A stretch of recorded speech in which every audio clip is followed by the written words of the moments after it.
recording starts. And we're back for another week of the Limitless Leadership Lounge. As always, I'm your host, John Gehring, joined by Dr. Rehnuma Kareem and by Coach Jim Johnson, and a special guest this week that Coach has brought along.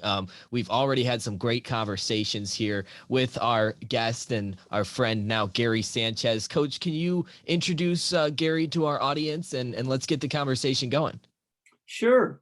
It's my pleasure to introduce Gary Sanchez. Gary and I connected over a year ago, and he really fascinated me because he talked about the why, and we're going to delve into that pretty deeply today. To give you a little background, Gary graduated from dental school at USC, and then he started to practice over 3 decades ago in New Mexico in Albuquerque. And built quite a nice dentistry business. But as he progressed in his challenges of his business, he read a book by Simon Sinek about the why, which I've also read. I'm a big Simon Sinek, and I read all his books, and I know Gary's big into that as well. And Gary started the Why Institute, and we actually connected over a year ago. I was on his podcast, Going Beyond the Why. And Gary, first of all, before I start right in with a question, I'd like to welcome you and from New Mexico. The three of us are in Rochester where we're getting a blizzard, but we're all here, and we're really excited to have you. So thanks for being a guest on our podcast here. Oh, I'm excited. It's going to be fun. And, you know, here in Albuquerque, which is where I'm at, it's Gulf weather. So Lucky you.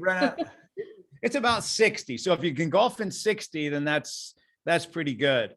But yeah, this is going to be fun. I'm looking forward to this. Well, Gary, we'd like to delve in. As you know, we've talked about that.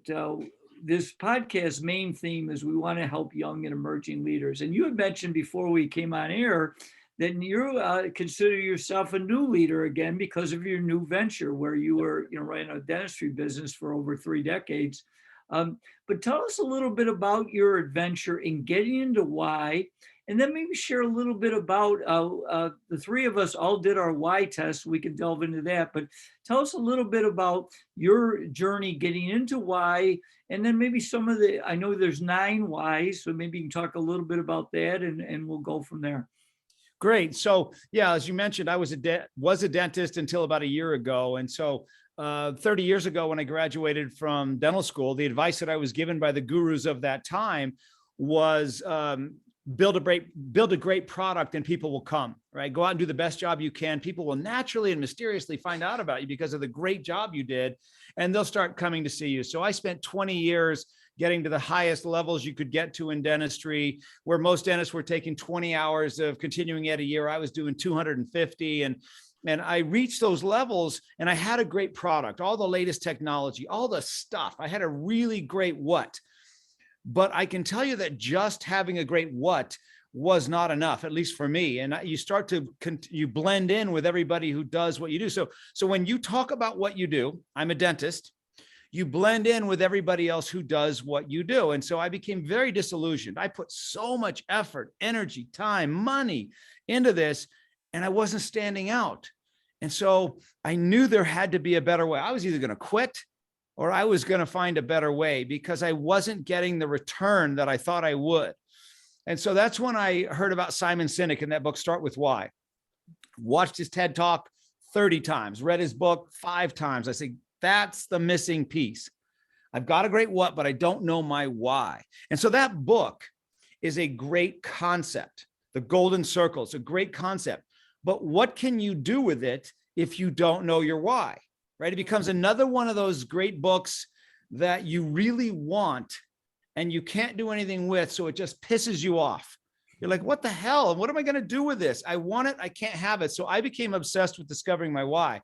So about 12 years ago, I called Simon and I said, Simon, I need you to help me discover my why. So he and I spent about 8 months together going back through my life, looking for clues as to why I do what I do. And I finally figured it out that my why is to find a better way and then share it. Find a better way and share it.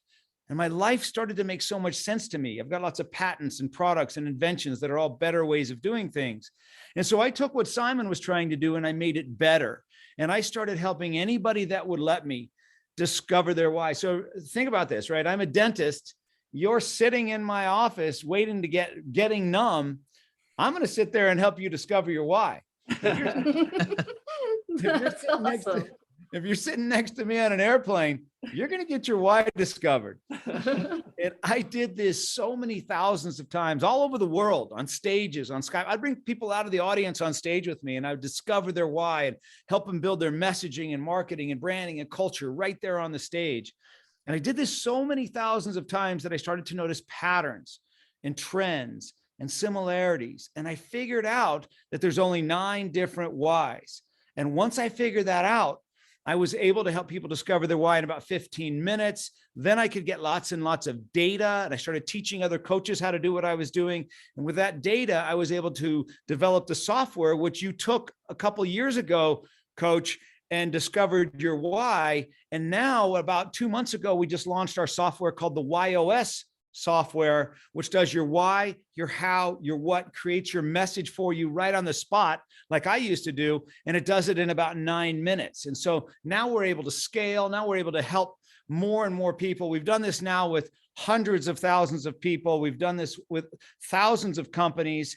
And so I have a lot of experience with it that I can share with you guys today on how to do that. So when we got on the call, I know this is very long-winded, so I'm sorry about that, but I wanted to bring everybody up to speed. Perfect. When I got on the call with you three, I knew Coach Johnson, but I didn't know the other two. I didn't know Jonathan and Rehnuma. So what am I going to say to you guys? How am I going to handle the question? I mean, I just have to guess, right? I'll create a narrative based upon what you're wearing or your smile or whatever it is. And that narrative becomes who I think you are. But once we went through and I had you guys, so for those of you that are listening, I stopped the interview, or I didn't even start it. And I said, hey, why don't you guys go discover your YOS and then we'll really have a conversation, which you guys did. And now I have a much better sense of who I'm talking to, how to talk to you, the language that you speak, the words that you use, the thinking behind the eyeballs.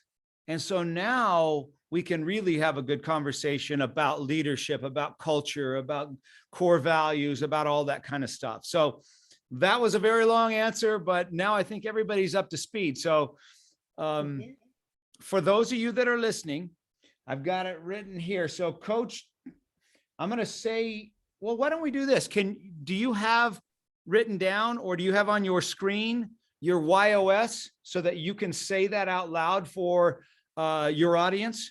And maybe, I think, Jonathan, it looked like you had yours up first. Yep. Yeah. Let's dive right into it. Yeah, I can start, Gary, if you'd like. I took the assessment, and my YOS, my why is simplify, my how is mastery, and my what is contribute. So say your simple YOS. It's right there on the screen below it. I believe that. Yes. You see that? So hold on 1 second. It's on your dashboard. Okay. All right. So I believe that success happens when things are simple, uncomplicated, and easy to understand. How I do that is by seeking depth, breadth, and details. Ultimately, what I bring is a way to contribute and add value and have an impact on the lives of others. And how does that feel to you? It feels pretty accurate, because there are a lot of different ways that I go about doing those things, but the ultimate goal is said right there. I mean, it's to have an impact on the lives of others and to add that value. So I think that's the most concise way of putting a wise statement or a personal mission statement like thing into words, is by taking this assessment and then coming up with that. It's literally less than 2 sentences, but it very, very concisely and accurately puts it. And Rehnuma, how about yourself? Do you have yours? Yeah, I had my why is challenge, how is make a sense, and what was contribute. So I was amazed at how accurate it was, reflecting my essence. So yeah, this is perfect. I love this tool already.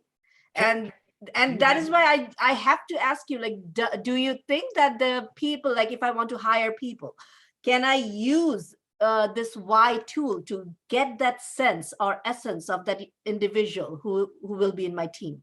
Yes. So here's how you do that. That's a great question. What you would do is figure out what you're hiring for, then know what traits you want and how, the thinking you want for that. And then when you have people that apply, have them discover their why, how, and what, and then you'll see, is this the right combination for that spot? Does it mean they're a good or bad person? No, but it means they'll love doing it. So let's take you, for example. So your why is to challenge the status quo and think differently, to think outside the box, right? If we put you in a box, you're going to wilt. If we let you outside the box like you are now, you're going to create amazing things for us.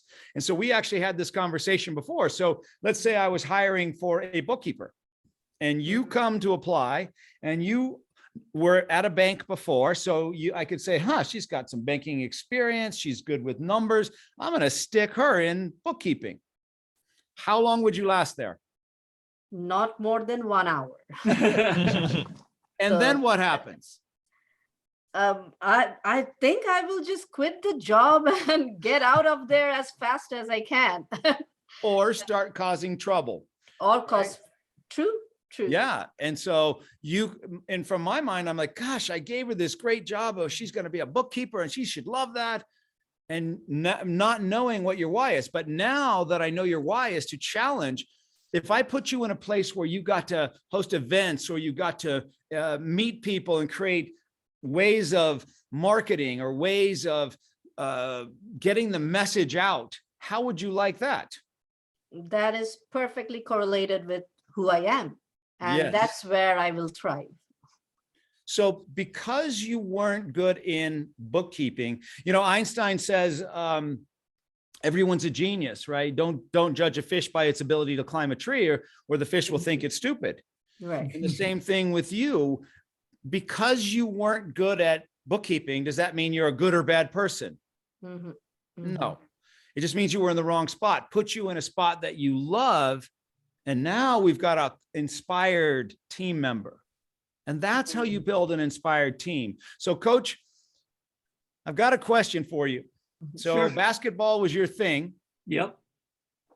You had a position for each player. What would happen if you played the first string against the second string, but you told the first string they have to play in completely different positions than they play? So you put the center as the guard, you put the guard as the center, and the manager now becomes the forward, and you had to put everybody in different positions. How would they do against the second team? Not as well. No. Probably wouldn't beat them, right? It'd be hard for them to win. Right. It would definitely be more difficult unless they were so much more talented than the second team that they could overcome that. But you're absolutely right. They would struggle because they're out of their comfort zone. So how much of your success was your ability to understand talent and put the right person in the right place? A lot. That was really important in finding their strengths and meshing it with the other strengths to be able to synchronize the team. And so there are strengths and there are things you love to do. And they can match, but sometimes they don't. Correct. Yeah. So what happens when you put somebody, the number one criteria for me hiring somebody at the Y Institute is they have to love what we do. If they don't love what we do, I don't care what skill they have.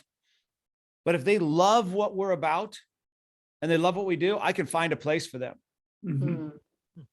Right. And I think that's why few of your questions said that it's fun, finding work fun. So if I don't find the joy and fun in what I'm doing, then I'm not going to be working there. And that is why I think as a good point, because we are trying to teach emerging leaders, when you create that environment, that joy and fun, finding meaning, all those things are related to your why. Along this line, Gary, I have another question. But I have seen there are many people who might even get their why, but resist. There is a fear to go beyond that and really activate their why. So how do you work with them?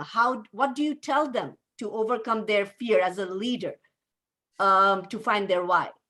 Okay, so when the question becomes how do I this? How do I find my passion? How do I find my fit? How do I lead my team? How do I create my culture? How do I create my branding? When the question becomes how, the answer is your why. So let's go back to you. Since your why is to challenge the status quo and think differently. So how do I find a place where I'm going to fit? I'm a fish out of water. Everywhere I go, nobody understands me.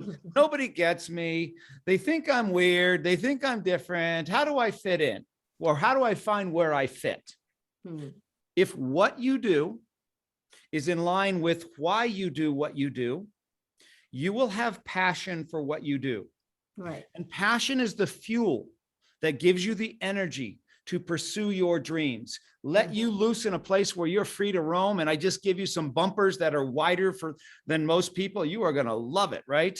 You're going to eat it up. You'll do it all day long, probably for free if you could. So that is why I think like there is this quote that says that good questions inform and great questions transform. And I think this why is such a strong question. Why am I starting a business? And I'm just thinking, because I work with young people, if we should start this activity in school level, at school level. Sooner you get the whys, then sooner you know that you will be aligned. So I should have paid you, because you're right on track with what I was going to say next is, so my vision for the Why Institute is to be the first step that people take when they're trying to figure out who they are. This should be the start here button. Right. If you try to figure out yourself, start with your why, because there's a lot of great assessments. There's Myers-Briggs, Strength Finders, Colby, DISC, all those are awesome. Right. But those are how you take action, not why you take action. Right. When you look at your how from the perspective of your why, it will make so much more sense to you. We're talking with Gary Sanchez on the Limitless Leadership Lounge. Gary, question for you, because we all took this assessment, and you introduced yourself as a dentist, and I think that put a picture of a lot of people, in a lot of our minds of fright and terror and horrible experiences. But I think that's an interesting correlation there between us knowing you for the first 5 seconds as a dentist, and then you knowing us as the first 5 seconds that you saw us as maybe hopefully beautiful people, but you don't know anything else, right? So identity is such an important part of this, I think, right? And how does someone's identity change when they take this why assessment and find their why? Do they sort of have a renewed identity and they realize, oh shoot, I'm not director of bookkeeping at this company. I am this. Yes. That's just what they do. Yeah. How easy is it for you, especially you, Jonathan, to and coach? I mean, how easy is it for you to move forward when you're not sure, when you're confused, when it's cloudy? I think I'd rather back up, and figure that out first. So do you think most people go through life feeling certain or feeling confused? Well, I'd say most people go through life pretending to feel certain, but I'm not sure if that's really how a lot of us feel. Yeah, I can tell you, I've worked with, hundreds of thousands of people, and haven't run into hardly anybody that knows their why. And even coaches that preach it and help their clients kind of discover their why don't even know their why. But once they gain that clarity, Coach, how important is clarity? Extremely. Well, can't do much without it, right? Correct. Is it important to send in the right play, or do you have to be clear on your directions for the play? 100%. Or what happens? Or chaos. Chaos is at least possible, right? Yes. if you want a result, you gotta be clear on it. So what the why, how, and what the YOS do for you is they give you instant clarity. You may have a sense, and Jonathan, you may have had a sense of what your why is and your how and your what, but until you can say it, you don't know it. Until you can say it, it's not clear. And until it's clear, it's just a hope. And you're going to rely on hope. And how good of a strategy is hope, Coach? I wouldn't call it a strategy. Exactly. And most people go through their life that way. They do. Yeah. Oh, I just got, well, let me try this. Let me try that. I don't know. What do you think of this? How about this? Maybe I'll go over here. What should I be doing? Where should I be going? I don't have any passion for this. You know, but once you know your why, how, and what, finding your passion, like we said, when the question is how do I find my passion? How do I find my fit? How do I know where I'll fit in? How do I do all these things? If you just start with your why, way easier. Now, does it make life easier? Maybe not. I don't know. Look at your case, Rehnuma. You switched directions. So do you have more passion? Yeah. Is it easier? I don't know.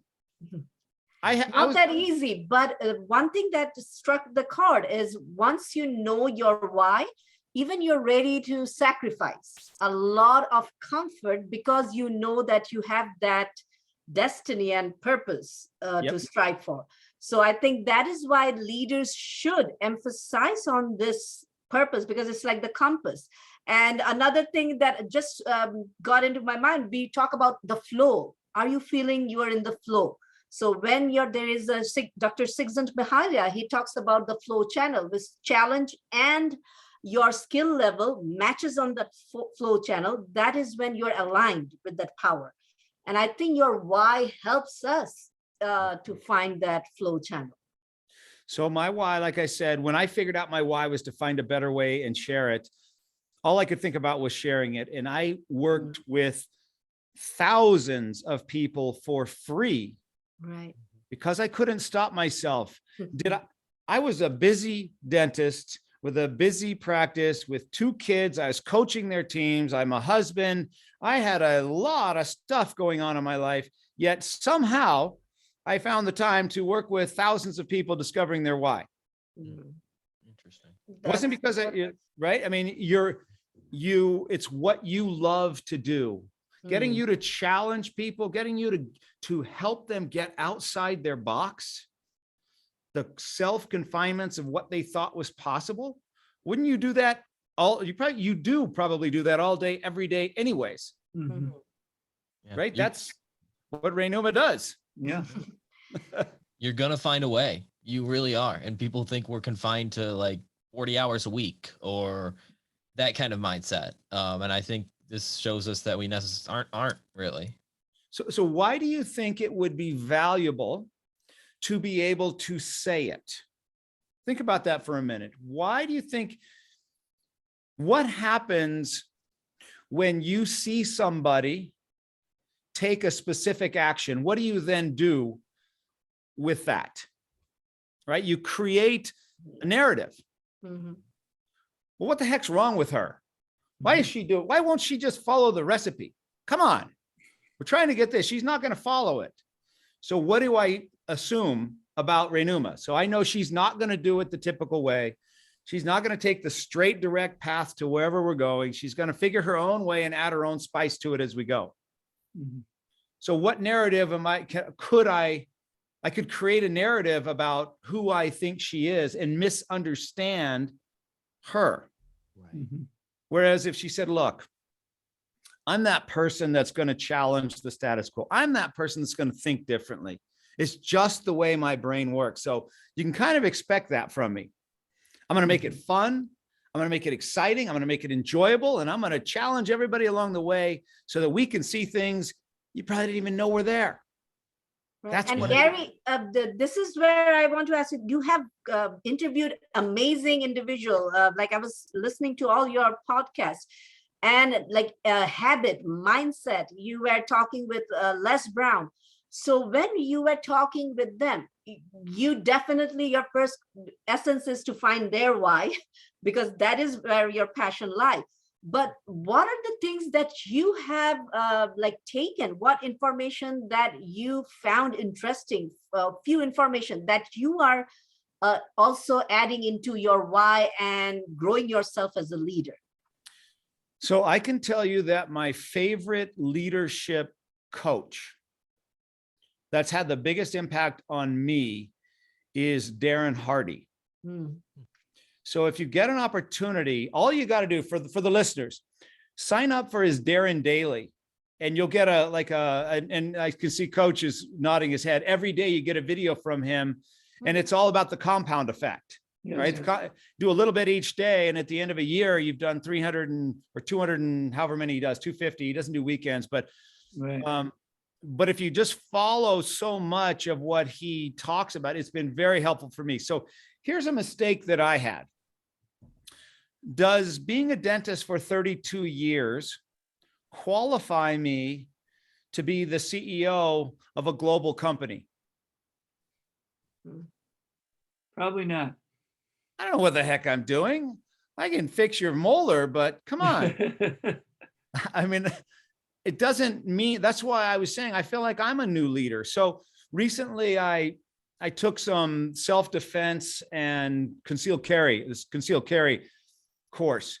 And I realized in seconds how unqualified I am to protect myself and my family.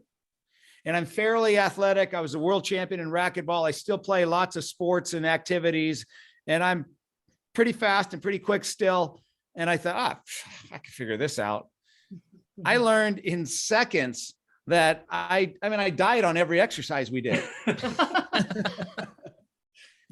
He did like carjacking and home invasion and somebody attacking you with a knife and all kinds of stuff. I died on every one of them. So I realized really quickly, I'm not prepared for this. And I also learned when I left my dental practice and I'm with the Y Institute, I'm not prepared to be a world-class leader. And so I took, and I'm taking a year-long course called The Hero's Journey to become a better leader. And I guess it depends on what your goals are, right? If you're going to lead maybe a few people, that's different than when you're going to lead 10 people and 50 people and 100 and thousands. And I needed to be better to be able to lead my team. And it's a journey. It's not a destination. I'm not there. We were having this conversation right before I got on here with my chief growth officer. And I asked him, I said, what do you think? What have I done well this year versus, I mean, where have you seen leadership in me? And he said, I think it's in being transparent, not being afraid to say, I don't know. And not being afraid to say, I did that wrong, or I'm sorry, or I didn't mean to say that, or I said that wrong, or can I take that back, or can I have a do-over? That vulnerability that you show to yourself and to others. Yeah, I don't know that being a leader is being perfect. True. Yeah. True. No. Hey, Gary, let me ask you this, because through my journey, like you, I was a coach for over 30 years. So, and one of the things that I really learned was that you try to really work with your people on your team to treat them fairly, but you don't treat them all the same. What's your thoughts on that? Great question. Okay, so here's one of the wonderful things about knowing the YOS of your team members.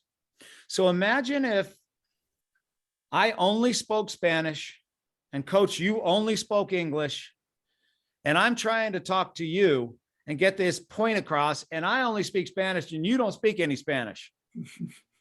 Are you going to be like, have you ever had that experience being in another country and you're trying to just order a food and you don't have any way to even order the dang thing, and then finally somebody comes up and translates for you? Well, there's the golden rule, treat everybody like you want to be treated. And then there's the platinum rule, treat everybody like they want to be treated. When you know their YOS, you can speak their language. So I know now Jonathan wants things simple to the point, but he wants enough detail to know that there's depth to what I'm saying, and he wants it to make a difference in people's lives. So when I share something with him, if it's not simple, deep, and going to have an impact, well, how do you feel about it, Jonathan? I'll probably dismiss it. Yes. But if I said, okay, Jonathan, let me show you how this is simple, direct, to the point, people are going to get this. But then let me also show you the research and detail that I went into to create this. And let me show you how this is going to have a huge impact in their life for many years to come. Now, how do you feel about it? I'll ask you to come on the Limitless Leadership Lounge. I'm all in. There we go. Right? So that's, I now know your language. And if I don't speak to you in your language, you're going to get that kind of cockeyed dog face, like, what was that? Why did you even bring that up to me? But now I can speak your language. So like you were saying, Coach, if you knew that about every one of your basketball players, you would be able to sit with them individually and speak their language. And you could connect to them in a way that if you don't know, you just do it in the way you do it. Well, that's how I do it. Here's what I say. Well, that's okay, but it's not like speaking their language. Right. I apologize. I didn't mean to cut you off there, Gary. Question for you though. That sort of explains why you treat somebody equally but different. Now, so the question is, what about those people who think that they're treating people? Because I think we all do it. I think we all think we're treating people like they want to be treated, right? Because we say, "Oh, you're a dentist. You must want to be addressed in a certain way. You must want to be whatever it is." But now all of a sudden we have these other characteristics that aren't necessarily related or tied to your career or your skills. Where is that gap between how people treat people based on their skills and their occupation versus how people then treat them when they know their actual why? Well, when you think back to us four here, and I come on the Zoom call and there's 4 boxes with 4 faces in it, and all I know is what you do. I'm the co-host. I'm the coach, and I'm going to be part of this as well because this is what we're doing together as a group. So I don't necessarily know much about you. So I have to hope. It gets back to hope. I have to hope I say the right thing that you're going to get. And this even comes to sales. So it's funny. There was a week ago, this company came to talk to me about me utilizing some of their stuff, and the gal sat down. She was with the owner, and she starts hitting me with thing after thing after thing. We do this, and we do this, and we got this, and we got this, and we got this, and we got this, and we got this. And finally, I stopped her, and I said, "Let's discover your YOS, and then we'll have a different conversation." So we did, and actually, her why was simplify like yours, Jonathan. And so her body language changed. Her smile came through. She stopped trying to force feed me. And she just said, "Let me simplify this. Let me show you how this is something." So I told her mine. And then I said, "Speak to me like this. Tell me how it's better. Tell me how it's going to make things clear for me. And tell me how it's going to make them simpler." And then she did. And she's like, "Wow, that felt good." You both felt understood, right? Yeah. And I felt understood, and she felt like she did something for me, which she did, because otherwise it's just throw up on them and hope you say something that they liked. Right. We've all been in that spot. Well, let me get you on my show, and we'll do this, and we're going to talk about this and this and this and this and this and this and this. And you're like, "Wow. Okay. You beat me. You beat me down. Okay. Whatever you say." I used to have this assistant when I was a dentist named Yoko, and she was from Japan, and she, English was not her first language. She didn't speak it very well at all. Couldn't hardly write it. But no matter what I said, she always agreed.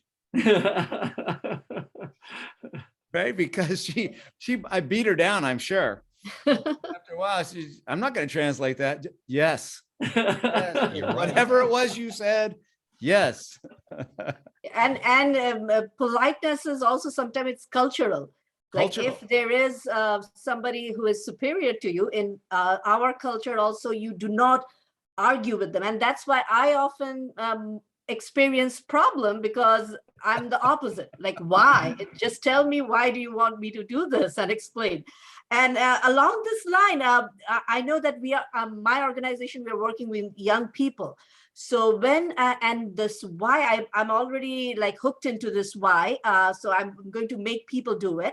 So what would be few of your advice to a young student or a leader who is just starting, like how to find, what are few initial steps to find their why, and why should they think about why?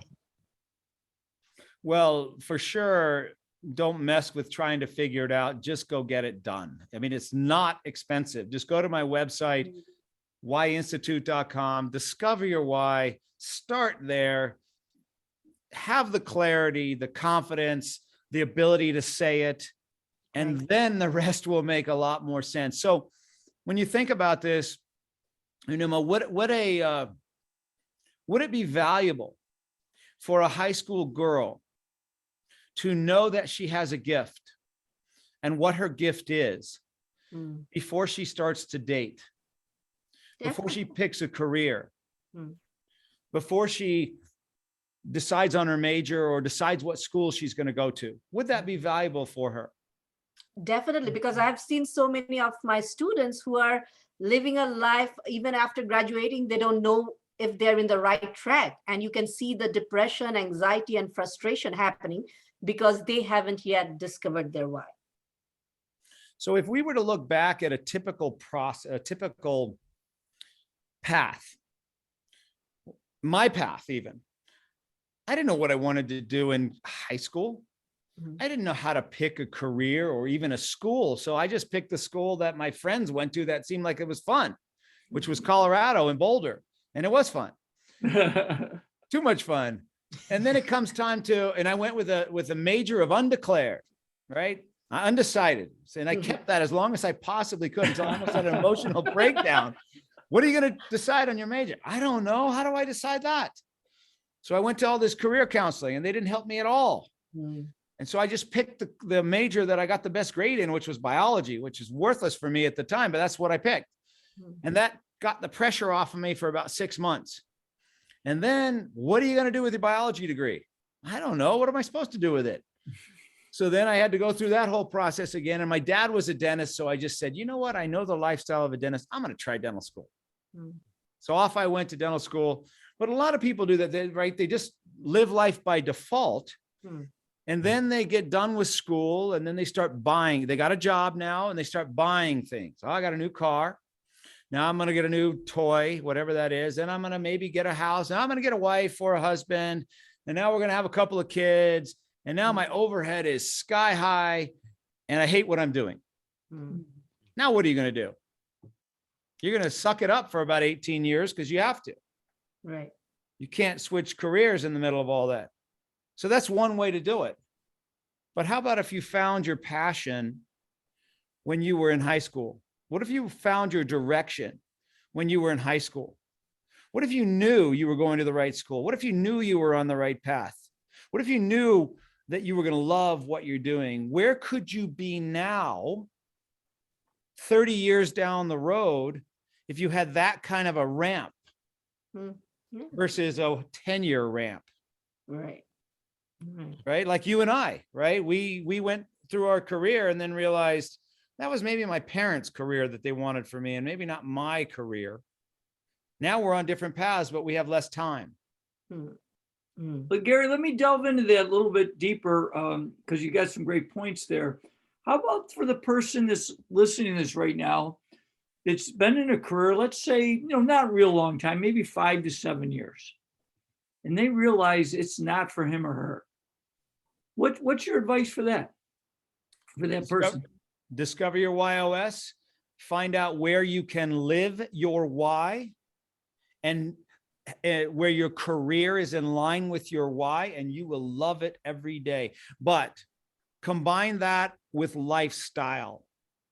Because if you just have passion and no lifestyle, you become that artist that lives in their car. Mhm. But if you add lifestyle to it, do you want to be around white collar or blue collar? Do you want to have your own time, or do you want to have somebody dictate your time? Do you want summers off, or do you want 2 weeks off? Do you want to create your own schedule? What lifestyle do you want? And then within the lifestyle and the options will be your choice. Does that make sense? Yes. Perfect. And Gary, one last question from me. What are some of the great big challenges that I want to understand, like you experience, and what do you think one of the greatest challenge for leaders are? By far, the biggest challenge is going to be your team. I think. I mean, it's going to be the greatest reward. Right. And it's going to be the greatest challenge, because you still got other stuff in their lives that is not solely focused on what you wanted to, they're not as invested as, they'll never be as invested in what you're trying to accomplish as you will be. And so there's unforeseen people moving, leaving, divorces, just stuff that throw a wrench into everything you do.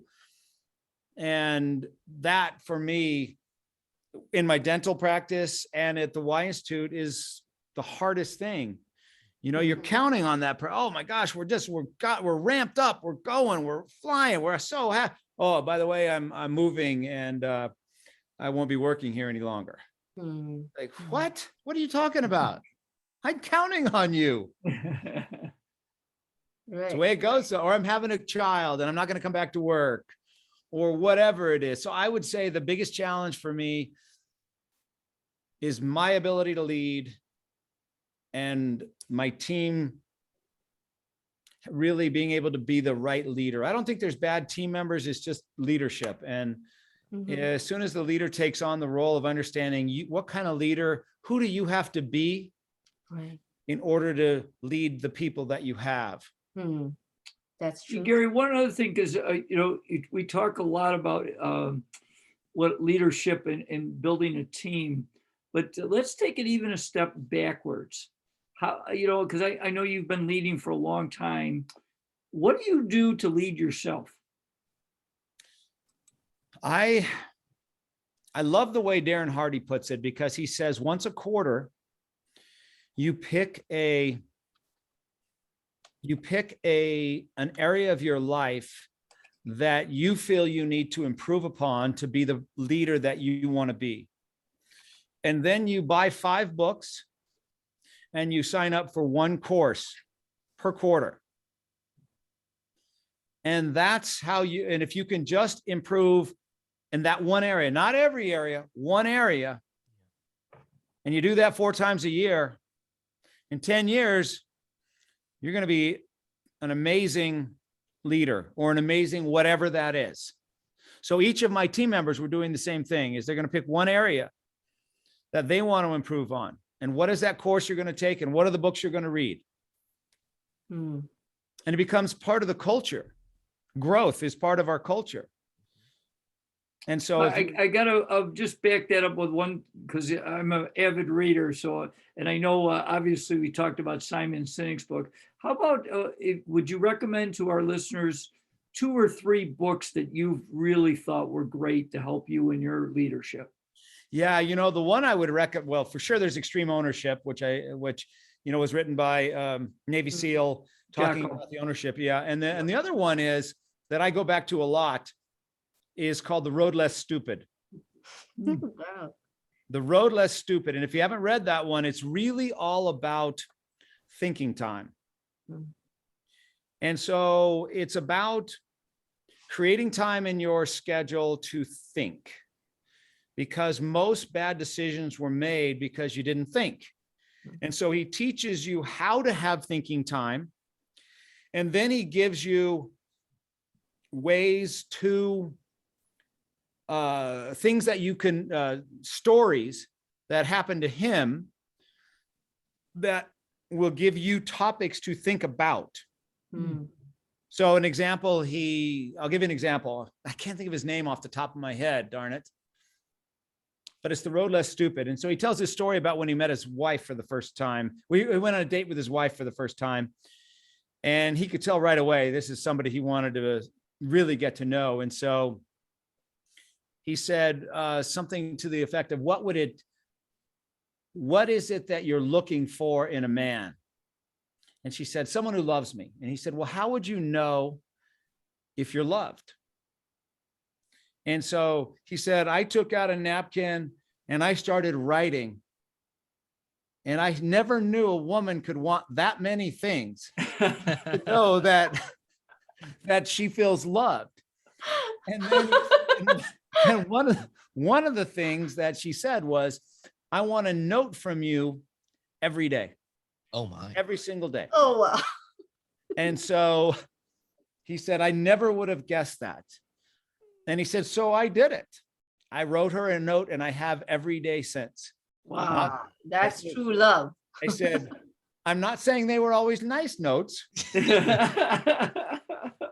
but they were notes. And he says, but the point of it is, with your ideal client, how do you know what it is they want unless you sit down and ask them? Right. So think about and he gives you the questions to ask yourself during thinking time. And it's really valuable, really good stuff. And some of them are on leadership and some of them are on marketing and some of them are on different things, but they're funny. He's really funny. There's funny stories that get you to think, that allow you to create it for yourself, that'll make you into a better leader. True. So hopefully you guys will get an opportunity to read his book. Yeah, we are going to get it. I'm going to get it for sure. Yeah, Really worth fun. checking out. And there's so many intersections between those things too, between marketing, between leadership, between your relationships in life, right? So that's key too.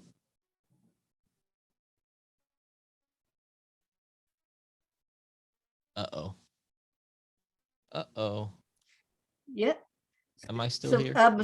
yes, you're here. I Sorry. just want to thank you for all these and especially making us do that test. Or else we wouldn't be able to, like, I knew my why, but this gives me much more wider angle to operate. So that's why I love it. What if I would have said, because I remember you said that at the beginning and you said, I know my why. If I had said, okay, then what is your why? What would you have said? I would say my why was to share what I learned to help others live themselves. So that is the why, because that gives me another level of satisfaction and happiness. So when somebody is being helped by me. And from our perspective, that's your what. Oh, okay. Okay. So I speak at a lot of events and I'll invariably say something like, when you know your why, what you do has more impact. And someone will come up to me, oh yeah, I agree with you. I totally agree. In fact, I know my whys. Oh, really? Okay, great. What's your why? Well, I have these 2 little kids at home. And so I do this for them. And that's why I do what I do the way I'm doing it. That's why I have a home business. And so, or they'll show me a picture on their phone of a little red dress or something and say, well, I'm working out so hard because I got to get into this dress because I'm going to be in a wedding in 6 months. So that's why I work out so hard.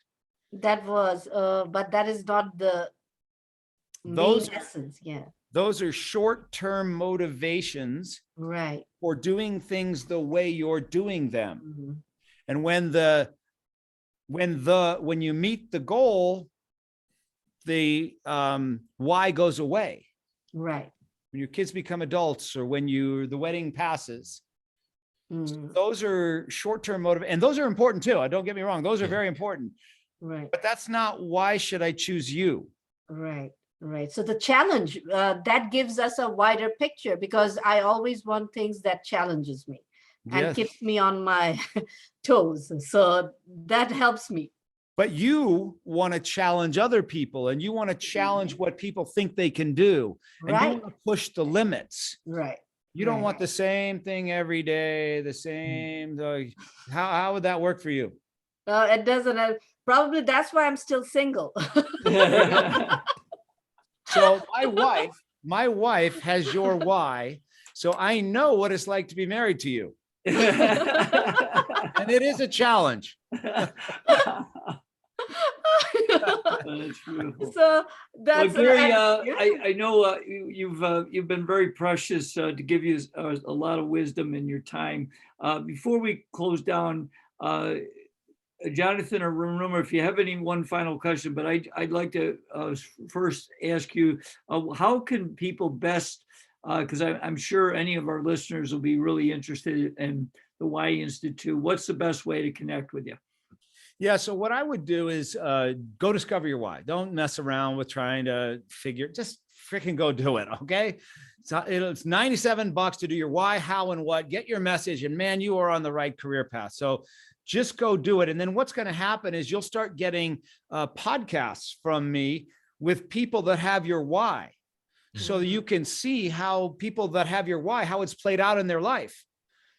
And so it'll be fascinating for you to say, man, I would have done that too. That's exactly how I do it. And it really will help you to gain the confidence and the clarity to really take the action to get on the right career path or get on the right leadership path or talk to your team the same way. Because I have a lot of different guests in that are, leaders at very different levels. And I think you'll just find it fascinating to see. So go to yinstitute.com, discover your YOS, and then we'll be in contact with each other. You can follow us on Facebook or LinkedIn or any of the social media channels. We're on there. I'm going to be doing a whole lot with Reels and some other stuff, but we'll have a TV show starting here in about another few weeks. Wow. So there's a lot of cool stuff going on. Love to have you follow us.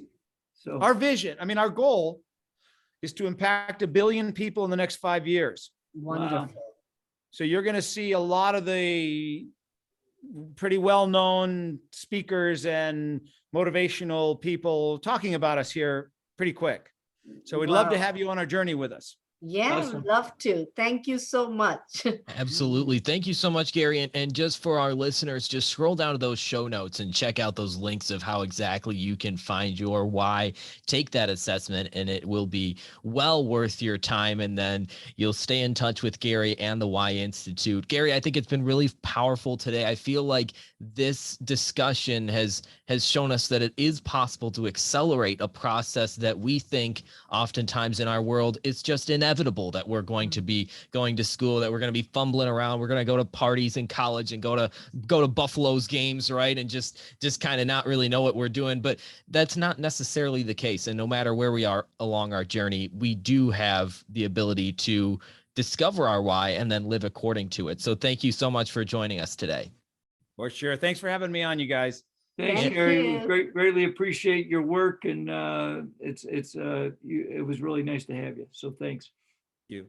And thank you for listening to the Limitless Leadership Lounge. Again, be sure to rate us on Apple Podcasts, on Spotify, wherever your favorite platform is. If you're watching on YouTube, thanks for tuning in. We're excited about growing that channel as well. Why don't you give us a like, maybe subscribe, hit the bell thing or whatever. I don't know. But enjoy the rest of your day. Thanks for joining us this week, and we'll catch you next week on the Limitless Leadership Lounge.